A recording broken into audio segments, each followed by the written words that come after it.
Hello, kindergarten artists.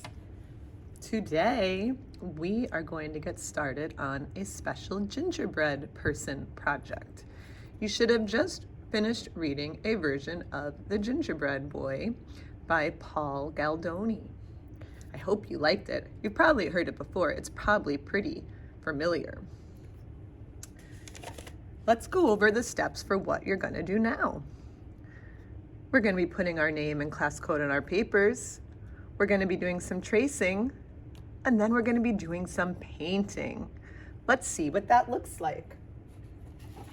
Everybody is going to get a brown piece of paper to represent their gingerbread.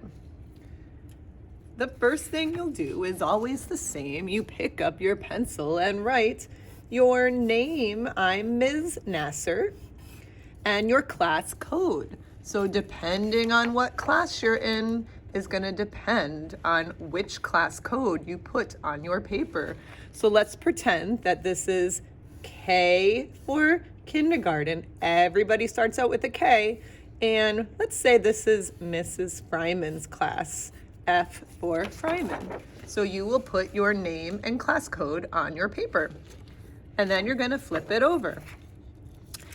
As you're waiting, the teacher will come around and give you a gingerbread tracer.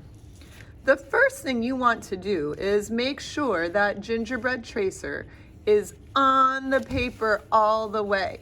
I'm going to turn mine sideways so you guys can see it. You don't want to have an arm or a leg hanging off. You don't want to have a head hanging off. You want to make sure that the whole tracer is on the paper. So your name should be on the back. You should have flipped it over and your whole tracer is on the paper. Does that look pretty good? I think it does. Then you're going to trace around the paper. I'm going to use a Sharpie so that you can see, but you'll be using just a pencil. Now, when you're tracing, it's really important that your helping hand helps out your tracing hand. So I'm going to slowly trace around this gingerbread shape. And as my drawing hand, my tracing hand moves down to the bottom of the paper, my helping hand is going to come up and meet it.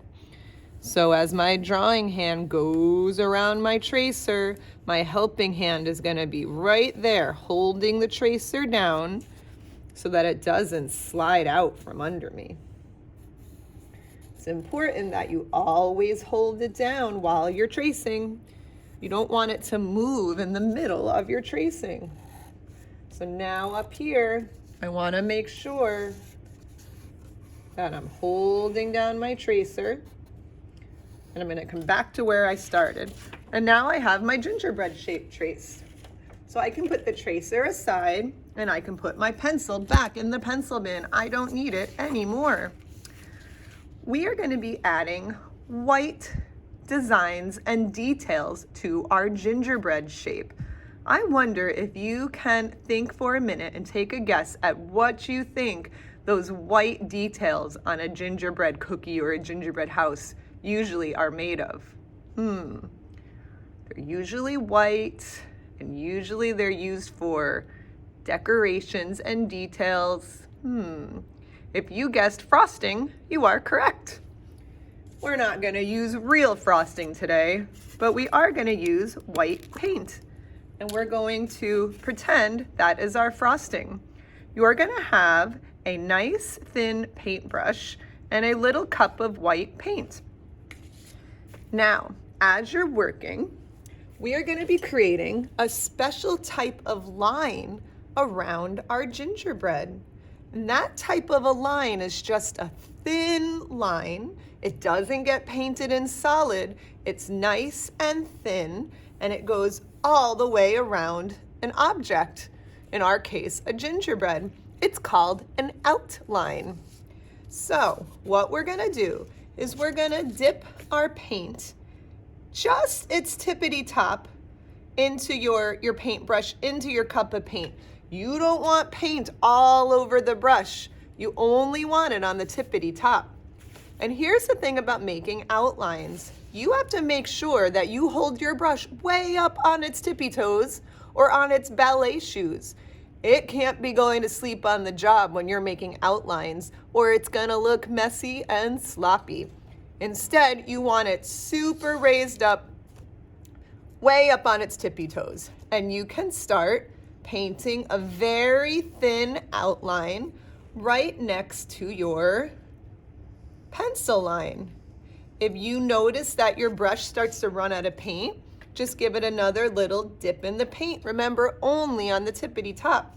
Now you can make a solid line. You could make a wavy line. You can be creative with what kind of lines you want to put on your gingerbread person. You could do a broken line. As you're working, try to make sure to keep your gingerbread paper on your messy mat so that we don't get any paint on the table. If you do, no big deal. Let's see, what other kind of creative lines? I could have a zigzag line, but notice the whole time I'm working, my paintbrush is staying in the up position. Excuse me. Hey, you only have to pick one. You notice I did a whole bunch. That's just because I was showing you some options, but you only need to do one. I'm gonna go back to wavy because I kind of like that. Keeping my brush on its tippy toes. And every time I see it start to run out of paint, I'm going to give it another dip. You can turn your paper so that you can reach the edges a little better. I'm gonna slide our directions out of the way. And let me see. Keeping my brush on its tippy toes.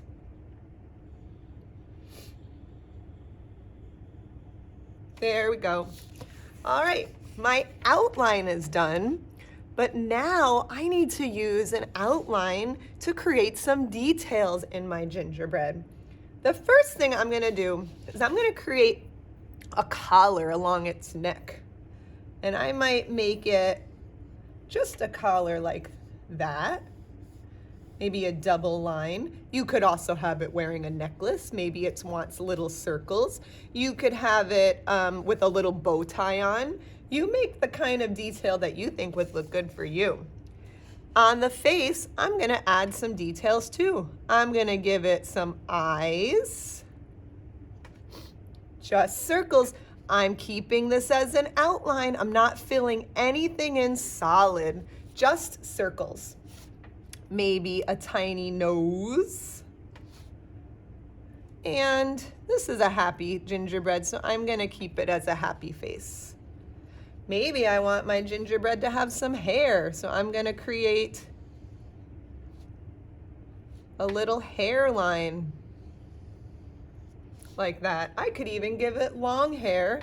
Maybe I want to have just a little bit that curls up like that. Okay, now I'm gonna put the rest of the details on the gingerbread body. Let's see, it needs sleeves. I'm gonna have the sleeves match the collar with this double line here. And let me see, I think I'm gonna put a belt on it, or at least the bottom of the gingerbread shirt. Notice the whole time I'm doing that outline, I'm keeping my brush straight up and down. Let me see, how about some buttons? Don't gingerbread people usually have buttons on them? Maybe I'm also gonna put a pocket on it. Kind of a half circle shape, or a U with a line across, and maybe I'll put a little detail on the pocket like that. Let me see what other details. I think instead of just a line for the shirt, I'm gonna put a belt, maybe put a heart here. Again, no big areas of painted in white. This is just an outline. And maybe I want the gingerbread to have some pants on. Maybe on the shoes, it might have a button, or it could have laces, or maybe your own idea for a design. What kind of design could the pants have? Could it have some stripes? Could it have some other details that you might think look nice? Don't just use my ideas, use your own creative ideas too. I think that looks pretty good. When I'm all done, I'm gonna leave my brush sitting on the plate in the middle of my table, and my gingerbread person, where do you think that's gonna go? If you said the kindergarten drying rack, you are correct. Where do you think your messy mats are gonna go? If you said the messy mat box under the flag, you are correct. I can't wait to see how these gingerbread people come out kindergarten artists. See you next time. Stay creative.